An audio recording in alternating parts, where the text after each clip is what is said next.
They have an ominous reputation, but these scavengers are a crucial link in Mother Nature's chain. We're talking about vultures. Let's welcome Stephen Schabel, Director of Education at the Center for Birds of Prey, ahead of International Vulture Awareness Day happening Saturday. Good to have you with us. Great to be here. What a beauty. So obviously we've done a switch around here. You're sitting in my usual seat so we can get a good look at this beauty. Well, yes, this is a bird called a lesser yellow-headed vulture. It's the smallest of what we call the New World vultures. It's very similar to the turkey vulture that we have right here in South Carolina, other than the obvious color difference in its head. Yes. A close cousin, if you will, of the turkey vulture. And where are these more common? These are found in Central and South America. So this is actually a bird that was bred in captivity at the Center for Birds of Prey as a part of our conservation breeding program, and a bird that has been a part of our education program its entire life. And when we talk about vultures, they are scavengers, and we think of them as survivors, but they're actually threatened. Well, yeah, so of all the species of vultures on the planet, there's 22 different species on planet Earth. More than half are endangered or critically endangered. Why is that? It's primarily due to poisoning. There have been several sort of mass die-offs of vultures around the world due to unintentional poisoning, the largest one in South Asia.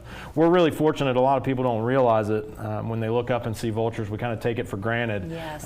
There are parts of the world that have seen catastrophic declines in vulture numbers. So without them, it's a bad scene. Yeah.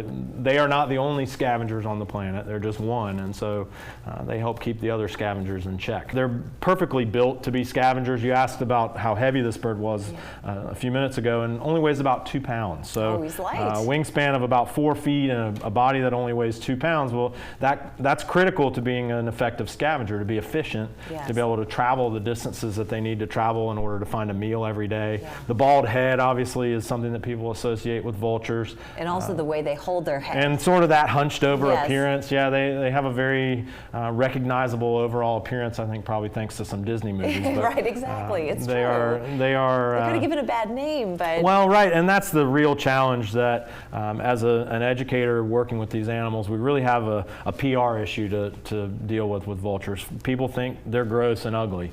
And Not ugly at all. while ugly has to be pretty subjective, sure. I would find it difficult to call this bird ugly. You know, beautiful colors on its face, and if we look at function and we look at all of the things about it, yeah. you know, there's a lot of beauty there. It certainly is. And let's talk about its face a little bit, because I want to sort of talk about what's different about a vulture versus another kind of bird. Sure. So maybe you can describe its nose. I don't know if we can see it on camera, but you can see through. You can see right through that nostril. It's called a perforate nostril, and it's one of the things that led scientists to look more closely at whether or not this group of vultures, not all vultures have that, by the way. That's something that our turkey vulture has and the yellow-headed vultures have. Does it's it basically just a big nose. So big nostrils give lots of room for picking up little traces of odor, and one of the theories behind that is that these are birds that could use their sense of smell to locate a meal. Yes. It's probably not the best way to locate a meal of dead things, but it certainly helps. I was going to say, is that mostly what they consume? Well, so most dead? vultures, interestingly, find a meal by finding another vulture that already found the meal. These guys are social, which is one of the things I think is really cool about them.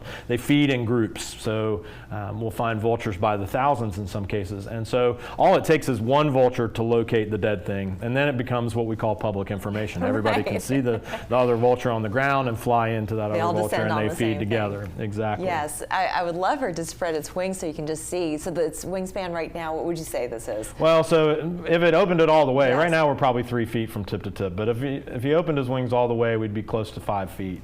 And that allows them to stay afloat in the air. And exactly, with a minimal amount of effort. Right. These birds have to be in the air all the time looking for food, whereas a predatory bird, like a red-tailed hawk or a bald eagle, can just sit and wait for food to show up. These guys can't sit and wait for their meal to come to them. Yeah. Their meal is dead, so it's not coming to them no matter how long they wait. Right, right.